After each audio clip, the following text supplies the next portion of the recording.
I think we're going to go ahead and get started and want to welcome everybody to today's virtual European experience. I'm Kathy Wood. I'm a founder of European Experiences along with my husband Charlie, and we're enjoying the opportunity to travel from home through these virtual programs. So today I'm going to be your guide as we travel to the Cotswolds. It's a beautiful area of the English countryside and an area that's very special to us. And we'll be primarily today focused on the gardens, but it's a good opportunity to learn a little bit about the Cotswolds in general. So just a few things about how this program will work. We are getting better at using Zoom, but we are still learning and we may fumble a little bit. So please be patient with us. This is a Zoom webinar, so you won't be visible today. Maybe that's a good thing. You'll just see me and you'll see my visual aids. I have lots of beautiful photos. And you'll also see at the end, Susan Seng, who's in Seattle, and she's going to help with our question and answer. Susan is my co-leader for the Cotswolds trips now that Charlie is mostly retired. So when we use slides, you can choose if you still want to see me. I'll actually be in a little box up in the corner, and you can hide that box. You can also move it around the screen if you want to have it somewhere else. And our Q&A session will be at least 5 minutes long. If you have a question, down at the bottom of your screen, there is a little box that, or a little icon that would say Q&A, and you can type a question in at any time. You don't need to wait till the end, but we will take questions at the end. And also, when we end the meeting, a short feedback survey will pop up. If you have time now to answer it, that would be great. Otherwise, it will come in a follow-up email message tomorrow, and you can complete it then. Just don't complete the survey twice. For most of the webinars, and we're hoping to have one a week here for a while, we'll give you the opportunity, if you can, to make a small donation to the presenter. But Charlie and I wouldn't ask for donations for ourselves, so please no donations for today. So with that, let's go ahead and get started, and we will visit the Gardens of the Cotswolds. What I'd like you to know is that I really am an Anglophile. I mean, I also happen to be a Francophile as well, but I have always been interested in and have loved English. I'm an undergraduate major in English and history, so I've always loved British literature. And Charlie and I had our honeymoon in London. That was for both of us our first trip to England. And we have been back many, many times. We've traveled extensively all over England and just love it very much. And particularly the Cotswolds. It's a place we have returned to again and again. I've added up the time we've spent in the Cotswolds, and it's about 8 months total, both for our European Experiences trips as well as personal travel. We've been traveling in the Cotswolds for over 25 years, and it's a very, as I said, it's a very special place to us. We have hosted 15 groups in the Cotswolds. One has been a Cotswolds Gardens group. Another one last year was a Return to the Cotswolds group, and we had hoped to have 2 groups this year as well, but we do have 2 groups planned for next year. Couple of the things that have been really important to me in the Cotswolds. One is the walking. I've always enjoyed hiking, and even if it's just a short stroll, walking in the countryside in the Cotswolds is a phenomenal experience. And 2013, Charlie and I walked 102 miles on a long distance footpath called the Cotswolds Way, which really gave us a chance to see a lot more of this area. And I also have fallen in love with the gardens. I don't know that I ever really was interested in gardens till I first started visiting the Cotswolds, but I really love them in the Cotswolds and visit every time I can. I would consider myself a garden enthusiast. Some of you who are with us today might be master gardeners or very serious gardeners. I'll be honest, I don't know the name of all those roses behind me. I'm not a plant expert, but I do have a real appreciation for gardens and garden design. And for me, gardens give me a real sense of happiness. This is a wildflower meadow at the Cotswolds Lavender Farm. And truly, when I'm among flowers and in a natural setting, it is special to me. And having time to work in my own garden during the last 6 months, it's been a real, I don't know, a stress reliever for me, and perhaps for some of you as well. So what we're going to do today, I want to tell you just a little bit about the Cotswolds and something about the gardens in this area. I'm going to focus on 5 favorite gardens. I have lots of photos today. And then we'll briefly talk about our trips in the Cotswolds, a little preview of the next 2 virtual experiences, and then we'll open up for Q&A. So the Cotswolds is an area that's now called a national landscape. And there are 44 designated national landscapes in England. This is a mix of areas that are recognized for their natural beauty, and also 10 national parks. And the Cotswold is the 3rd largest of these. It was designated an area of outstanding natural beauty in 1956. It is mostly in the county of Gloucestershire, but it is quite large, and it does extend over into 5 other counties in England. The Cotswold is 787 square miles.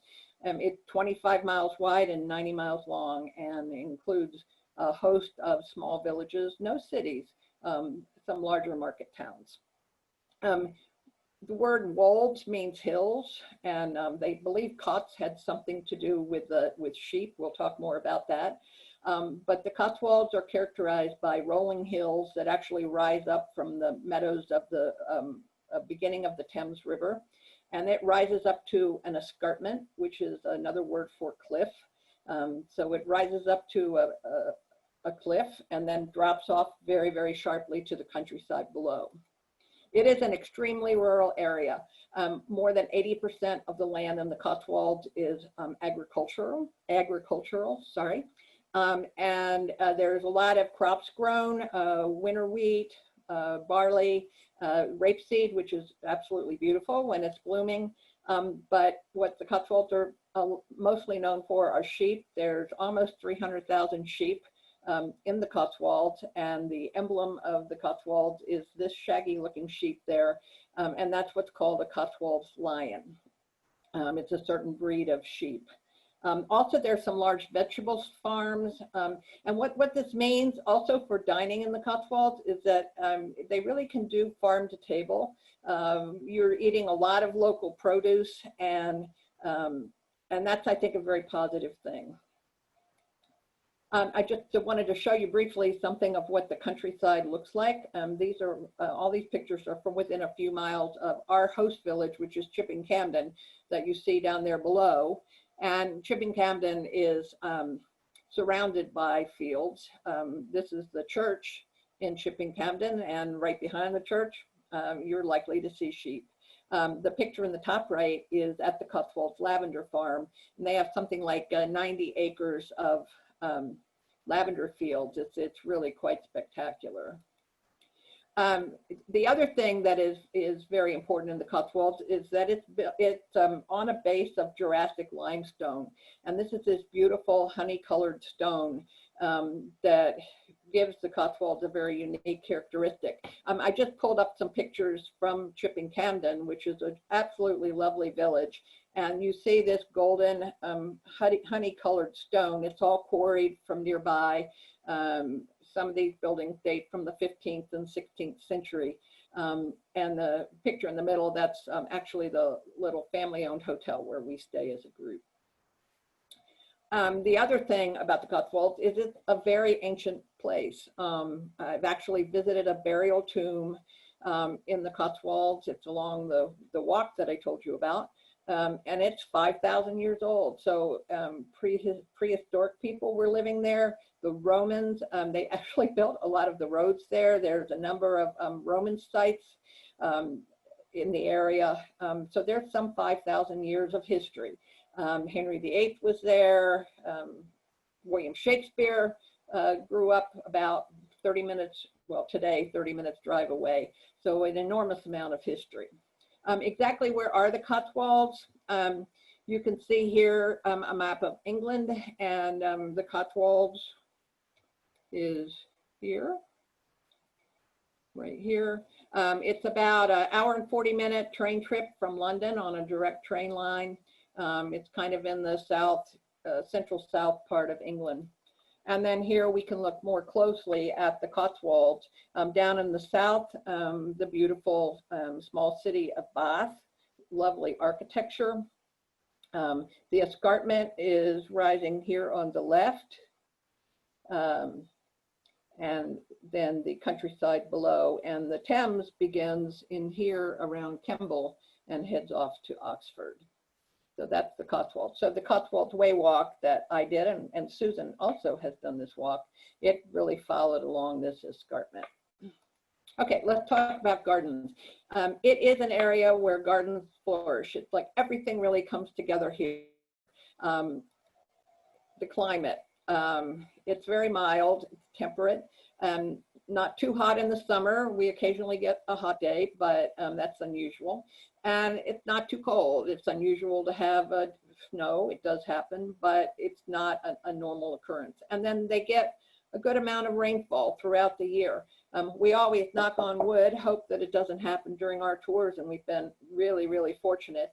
But we need a little rain to create this beautiful environment. The soil has good drainage. There are limestone grasslands, ancient trees, so there's forests of ancient trees, and a very rich plant life that's indigenous to the area.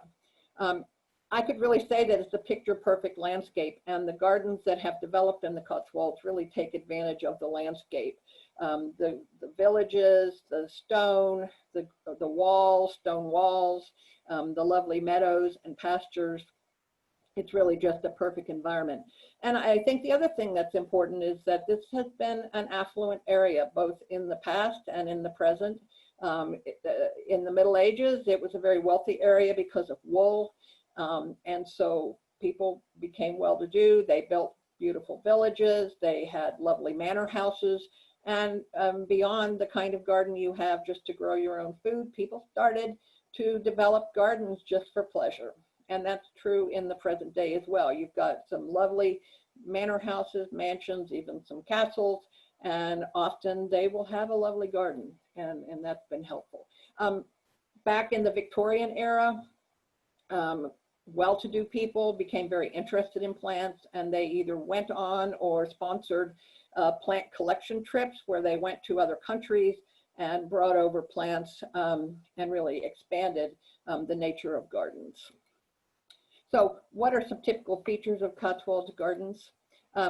First is that in most cases it's integrated with the house. The house becomes somewhat central to the gardens around it.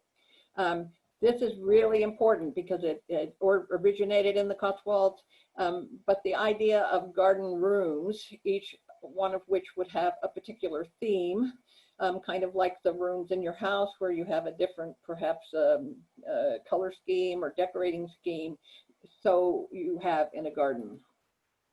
They incorporate architectural features, whether that's a water feature, a fountain, a statue, a little building, but the use of architectural features is important.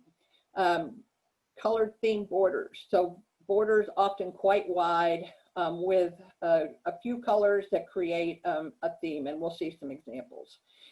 Use of topiary is pretty prominent. And then because the countryside is right there, involving meadows or a wildflower garden is important. And then just from a practical standpoint, you can see some beautiful kitchen gardens, and I'll show you a couple. And there are many gardens in the Cotswolds. I have tried to count up how many I think that there are. There's at least 50 that are open to the public on some periodic basis. And some that are open, you know, most of the time, maybe not all year long. The National Trust sites are very special, and there's several in the Cotswolds. We'll be visiting one today. There's also castles and stately homes. We'll be visiting the gardens of a castle. Arboretums, which is a focus on trees. The National Arboretum for England is in the southern part of the Cotswolds, and there's a beautiful arboretum in the area that we visit. There's also private gardens, people that have a lovely garden that they may open up periodically, often for charity. And then personal gardens, even somebody's small patch can be a place that's very special. Some of the communities, including our village of Chipping Campden, once a year has a community open garden weekend. We were able to go one year, and about 30 different residents opened up their gardens. Sometimes we walked through the garage to get out to the back garden, and that was a very neat experience. And then the larger gardens, many of them open up just once a year on a charity scheme. I want to mention too that the larger gardens also offer some other features. They usually are selling some plants, so you can visit it, not us because we can't take them home, but if you were someone within the United Kingdom, you could buy plants at the different gardens that you visit and take them home for your own garden. There's also some wonderful gift shops. The National Trust sites love their gift shops. And then most gardens that are open to the public do have some kind of a tea room. I just wanted to show you a quick look at some of the personal gardens. These are all gardens that are either with small businesses or private homes. Even that topiary bird, I walk past that little home. It's in the back of our hotel. I walk past that every day when I'm there. The hollyhocks are spectacular. The bottom left, this was a lady's front garden in a house that we visit. She just did a wonderful thing with mostly petunias, also some geranium, and the hanging baskets are spectacular. The hotel where we stay, they do a wonderful job with hanging baskets, and it's just a source of, I think, real personal pride. It's also the tea room. I would highly recommend that one way to end a garden visit is to have afternoon tea. Cream tea is very special. My husband went that day for the chocolate cake. We have on one day when we visit a garden, we actually begin our visit with a light lunch in the tea room, and it's nice. I want to talk today about 5 of my favorite Cotswolds gardens, and I've chosen 5 that are quite different. And I'll show you where they are on the map. We'll first be visiting Hidcote, which is one of the most famous gardens in England, maybe the world. And it's up in the northern part of the Cotswolds, actually just a few miles from our base in Chipping Campden. And then half a mile down the road is a very different garden called Kiftsgate. We'll also visit Sudeley Castle and Barton House, which is a smaller garden, and then we'll go just outside the Cotswolds, just a few miles outside of the official area of the Cotswolds, to visit a more modern garden, Broughton Grange. So we're going to look at 5 really different gardens, and we'll start at Hidcote, which is so important. This garden was developed beginning in 1907, and Lawrence Johnson was an American man. I don't know that he ever lived in America, but his mother was a wealthy American widow, and he eventually became a British citizen. He was in the army, and he paused his garden work to serve in World War I. But his mother, Mrs. Winthrop, bought a very large garden. She bought a very large property, an estate, a 300-acre estate. It actually included a hamlet with 10 houses and a manor house. And Lawrence Johnson, who was perhaps, I think, in his mid-30s, he decided he wanted to create a garden. And he had some help, but he developed a 10-acre garden, which is fairly substantial. And what was so important about his garden is that he had this idea of creating garden rooms. 28 of them actually, each one with a different theme. And this was considered an arts and crafts style garden because although it had formal structure or garden kind of hardscape, the plants were more free form. It was a sense of expression, and they used a lot of local materials and tried to apply some craftsmanship. But it was very different than the typical formal gardens of the past. And this particular garden room here, it's actually my favorite. It's called Mrs. Winthrop's Garden, named after his mother, and the dominant color there obviously is the yellow and the green. He never married, he didn't have any children, and he ended up leaving his property to the National Trust. And it was the first garden that was really only a garden that was taken on by the National Trust. And it is a very popular National Trust site. They have 170,000 visitors per year. If you were going to England to do a garden tour, this would definitely be on the agenda. And they have a fairly large staff as well. There's 11 full-time gardeners, and I think they have 50 or more volunteers. So when you're there, you are almost always going to see gardeners working and volunteers doing all sorts of things. It would be a fun place to volunteer. So you can see here in this picture the sense of garden rooms, and I chose this for you because we can look out, and I think we are looking out down kind of the corridor of a couple of different garden rooms. Again, each with their own personality, sometimes divided by a wall, sometimes divided by a hedge. Or sometimes, look at this inviting passageway from one room to another.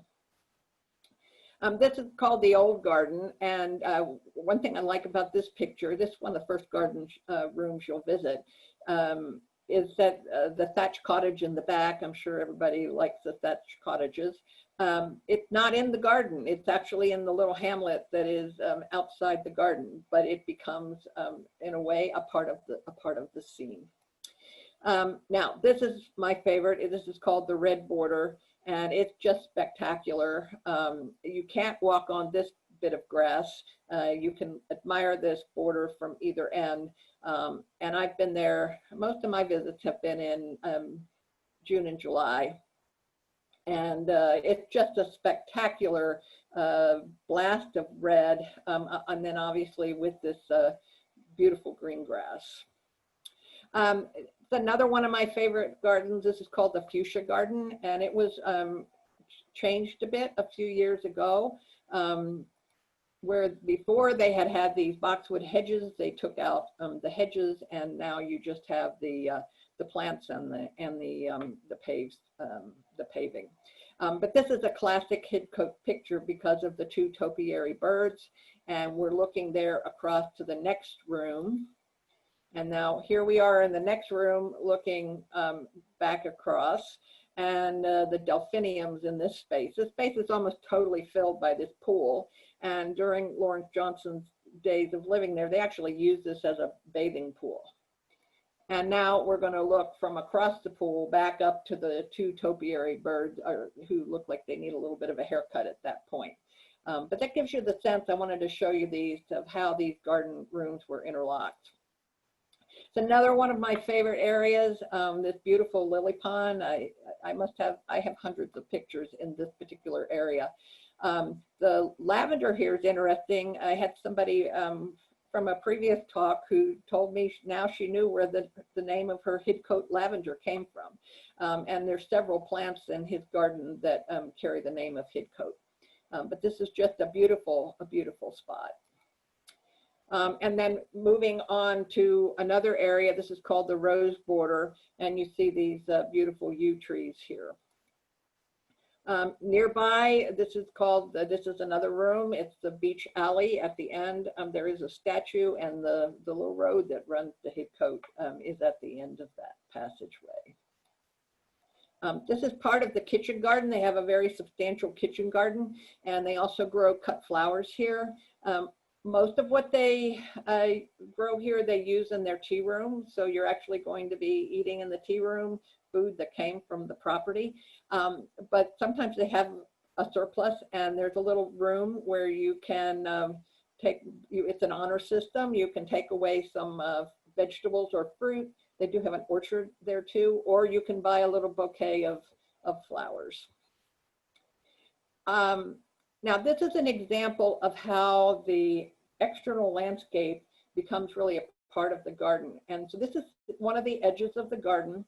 And if you look down here at the bottom, you see there's kind of a stone wall. And this is something called a ha-ha, and it's a feature of gardens. You may have heard of this before or not, but instead of putting a fence here or a tall wall, they've created kind of a terrace effect with a wall that you hardly notice, and it keeps the sheep on their side of the field, but it makes this a part of the setting, and it's very beautiful. It's called a ha-ha. We'll see another one too.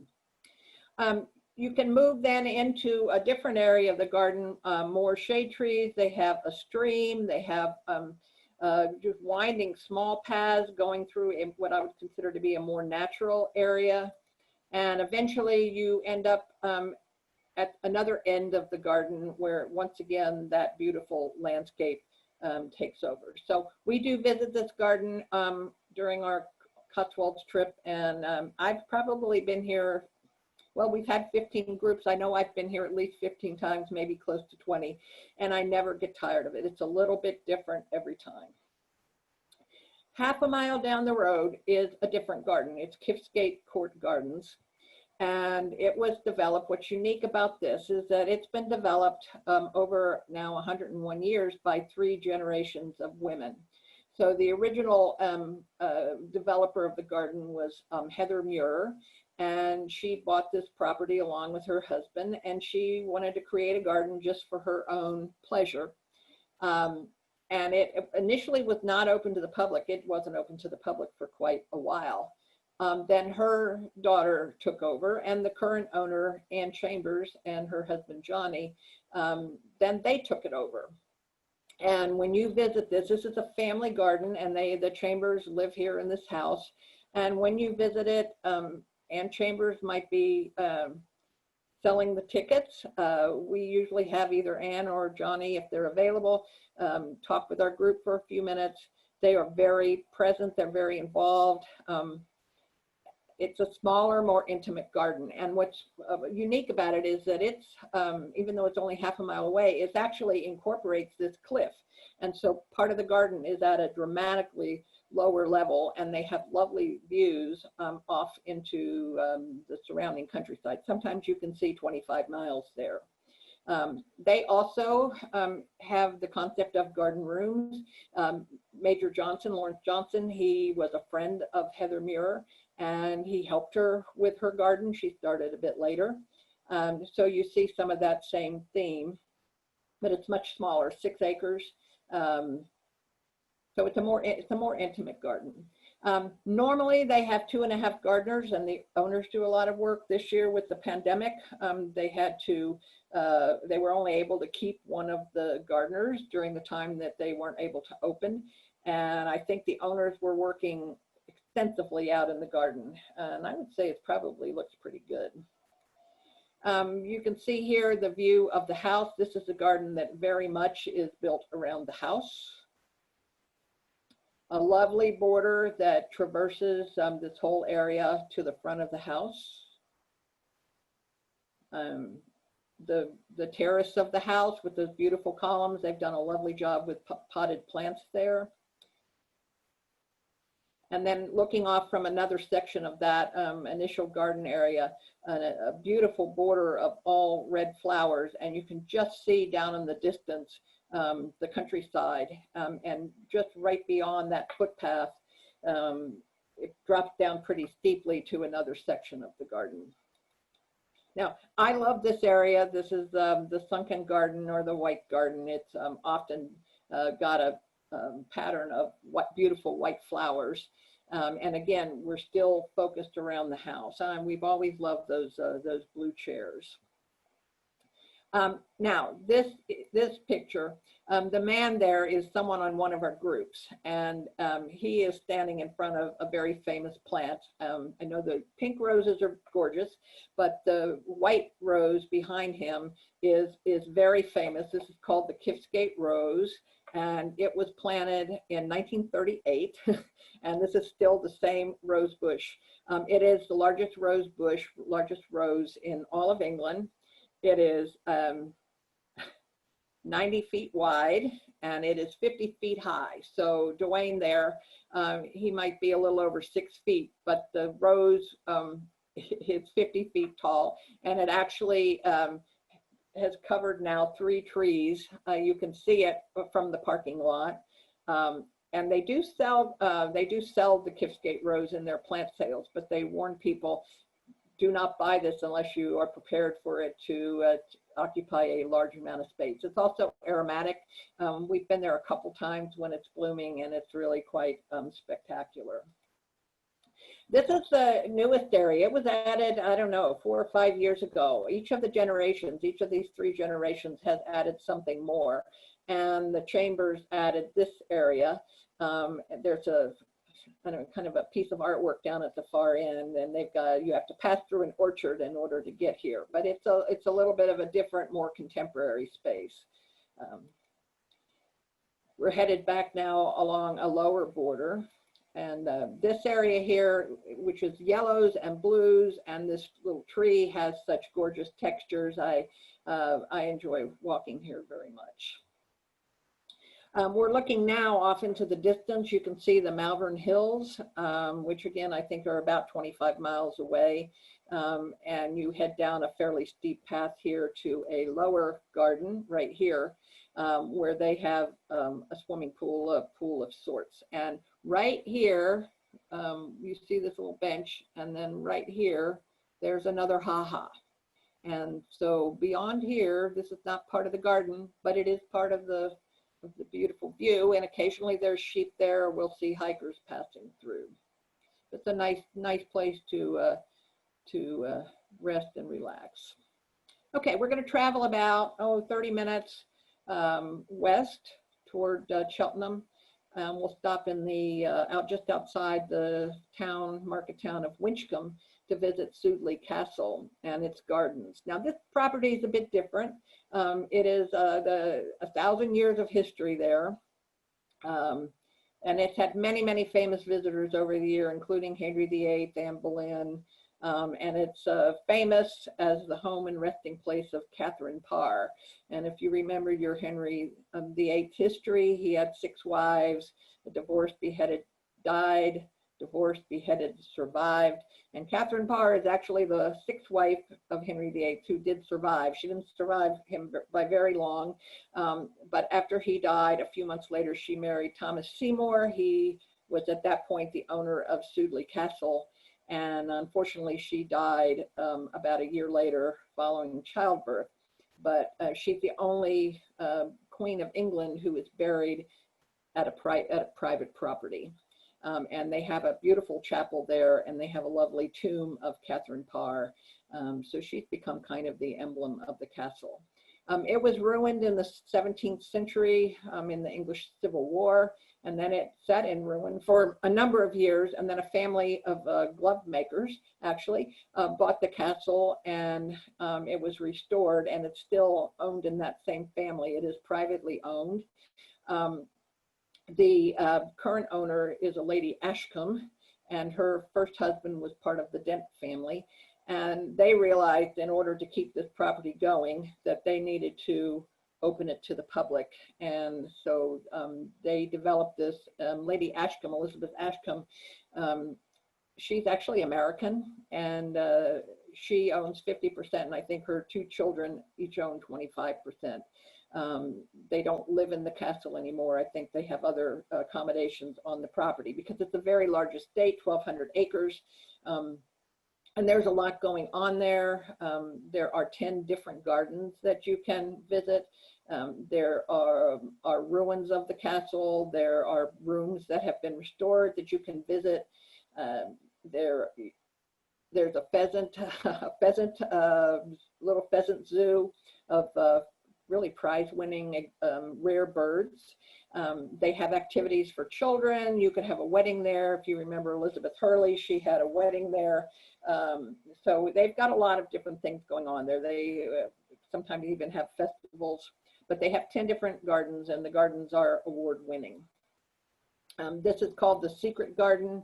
It's a very wide border on each side of just beautiful color. And on one of my visits, I was in here alone, and I followed a peacock into the secret garden, and there's that peacock. This is probably their most spectacular garden. It's a bit more formal. It's called the Queen's Garden. and recognizes really the four queens that have a connection there. Elizabeth I, Anne Boleyn, Catherine Parr, and then Lady Jane Grey, who had a tragic end at a very young age. She was the ward of Catherine Parr, and she spent some time here as well. And then this is another view across this Queen's Garden. And let's see, there are 80 variety of roses in this Queen's Garden. We come back along the side of this house of the castle. And this is a lovely knot garden. It's a little bit of a hidden garden too, but the knot garden, it's based on a pattern of a dress of Queen Elizabeth I, and it involves 1,200 boxwoods. So this intricate design involved 1,200 individual boxwood bushes. Another famous ruin on the property is this Tice barn that's quite elaborate, and it fronts onto a beautiful pond. It's another view of the Tice barn, and inside the Tice barn is just spectacular.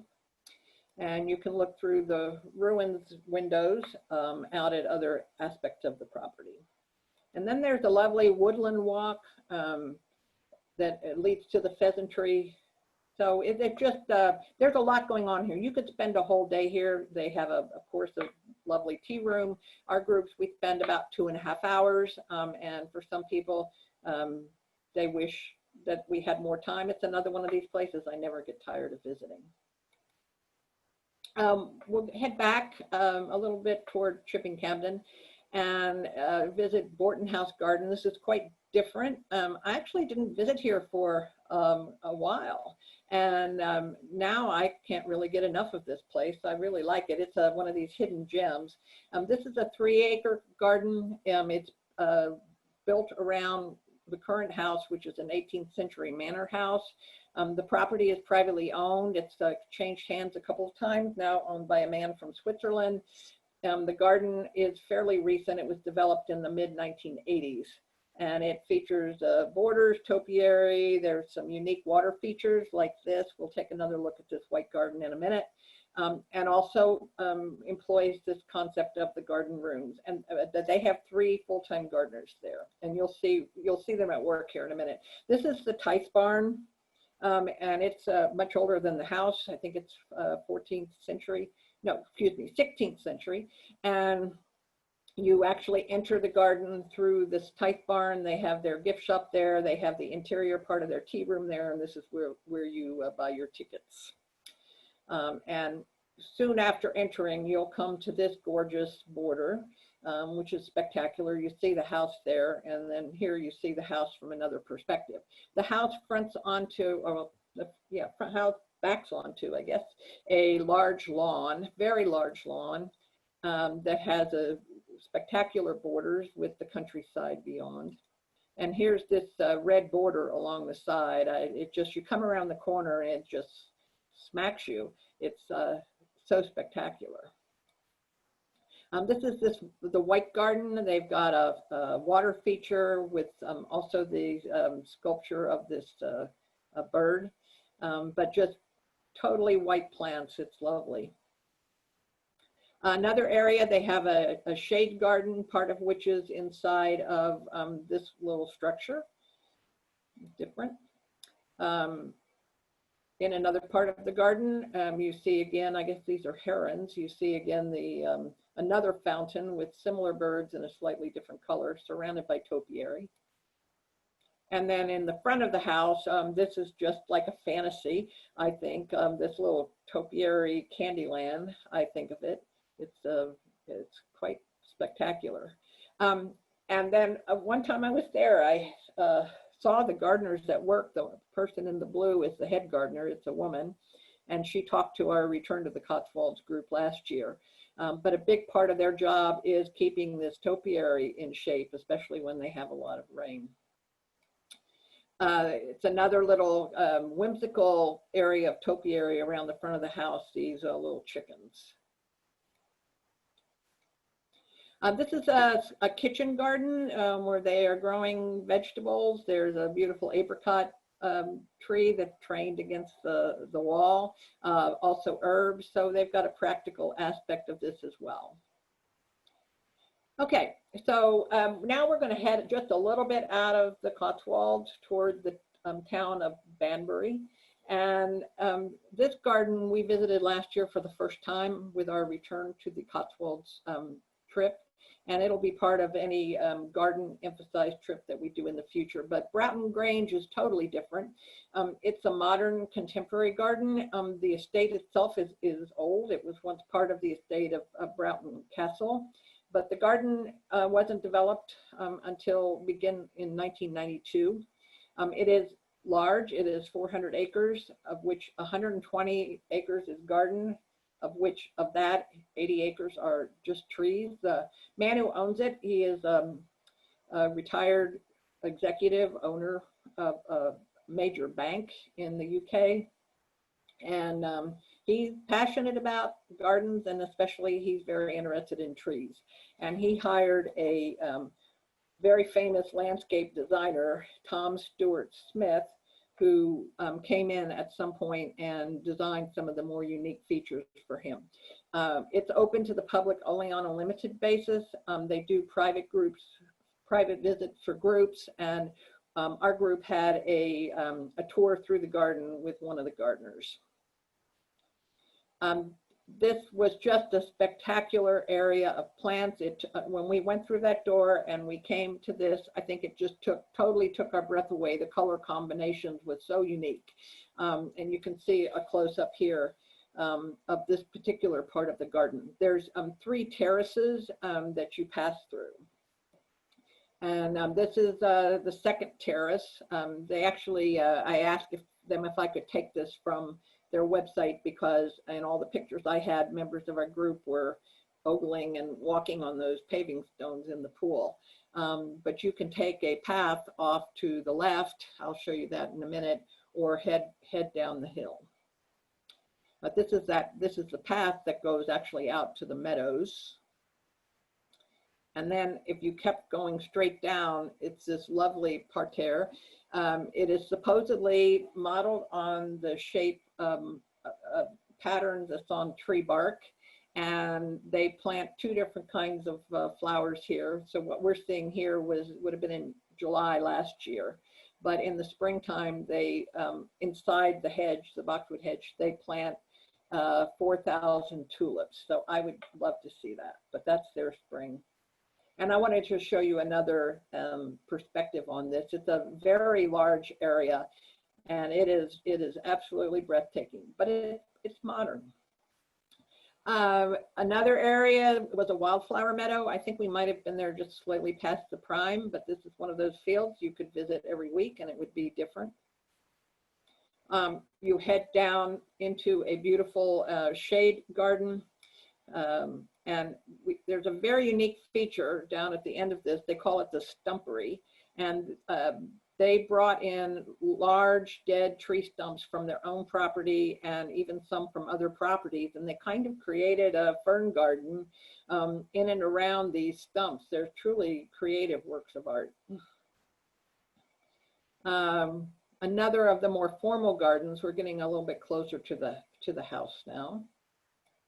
And then in front of the house, which is not anything fancy necessarily, well, I would be happy to live there, but it's not a large house by any means. But there was a knot garden in front of the house. So I think this garden, they're continuing to develop it. He has a lot of property, he has a lot of interest, and I'm anxious to visit here again. All right, so don't forget that if you have questions, you can go ahead and type them in at any time. So I want to tell you just briefly a little bit about what we do in the Cotswolds. We've been hosting groups here for 10 years. We've had 15 groups, and we actually have done 3 different variations of our trip. All of our trips, our 7 nights, are all based in the beautiful village of Chipping Camden. Kind of our core trip is the Cotswolds experience, and we would visit Hidcote, Kiftsgate, and Sudeley Castle on that trip. We have a trip we've done once and had hoped to do this year, the Cotswolds Garden Experience. We would also visit Barton House, and we would visit Broughton Grange on that trip. Return to the Cotswolds would also include those two gardens. And we're talking about the possibility of a Cotswolds walking week in 2022, which would be also include gardens as always, but would have more physical walking activity, perhaps in our other trips. We will visit villages, we visit beautiful homes, gardens, we spend time in the countryside. The food is marvelous, and more. There's so much to do in this area. We don't have a problem having all new experiences on our return trip. And you can learn more on our website or drop me an email. I'd be happy to answer. Just quickly, and then we'll open up for questions. We have 2 more virtual experiences scheduled. On Friday, What's with the French and Their Food by Jennifer Dugdale. She'll be with us from Provence. And then October 15th, that's a Thursday, with Ariana and Francesco about the vineyard. And we will be announcing the schedule for the rest of the year at the end of next week. Okay, questions? Hi, Kathy. Hey, so Susan. this is Susan. Yeah, Kathy's a co-leader for these wonderful Cotswolds tours. So we have a few different comments, but only one real question at this point. So Susan wants to know, when does the lavender bloom in the Cotswolds? Well, we have perfect timing for that. Usually near the end of June, pretty much the whole month of July. And it is a working farm, so they do harvest it. They harvest the kind of show gardens that are open to the public last, but they will normally be closing around the beginning of August. So we are there perfect. It's perfect timing for us to be there. And unlike Provence, where it's very hot when the lavender blooms, it's a nice climate here. Yeah, not too hot. No. So Kathy would like to know, what is the name of the little hotel in Chipping Campden?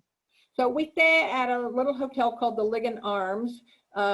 It's a family-owned inn. It's the oldest coaching inn in Chipping Campden. I think they have 11 rooms. We take the whole facility, or most of it. They have a fantastic pub/restaurant. It's been in the same family now for 4 generations. And I don't know, Susan, if you want to comment anything on it, but we think it's pretty special.